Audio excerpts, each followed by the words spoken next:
Kandidati për kryetar të Gjakovës nga Aleanca për Ardhmërinë e Kosovës Ardian Gjini ka thënë se koncepti i 3 lumenjve dhe liçenit është në proces të realizimit dhe se gjatë 4 vjetëve të ardhshëm do të përfundojë plotësisht. Është zotuar ta bëjë Gjakovën komunën e parë në rajon, fshatrat e së cilës do të jenë të lidhura me ujësjellës dhe kanalizim. Në Prishtinë, kandidati Bek Berisha ka premtuar zbatim të ligjit, përmirësim të shërbimeve, si dhe sigurim të mjeteve ndihmëse moderne për personat e verbër. Kujdesi për të moshuarit ishte në qendër të angazhimeve të mërkurën edhe të kandidatit për kryetar në Rahovec, Smail Latifi. Ai ka premtuar strehim të qëndrueshëm dhe mbështetje sociale për këtë kategori. Ndërkohë në Prizren, kandidati Besnik Krasniqi ka paralajmëruar funksionalizimin e zonës industriale dhe orientimin e shumicës së subvencioneve drejt prodhuesve vendor. NP, kandidati i AK-s për kryetar Ali Berisha ka theksuar domosdoshmërinë e investimeve në kapacitete grumbulluese të ujit dhe në impiante për trajtimin e ujrave të zeza.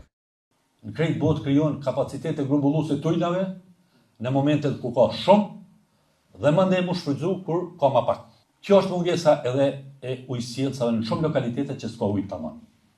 Dhe besojmë në qeverisjen tonë ka me pas kapacitete grumbulluese, ku ka mu grumbullu ujë dhe ka mu shfrytzu që ashtu që duhet dhe për asnjë moment banorët nuk guxojnë me pas mungesë të ujit.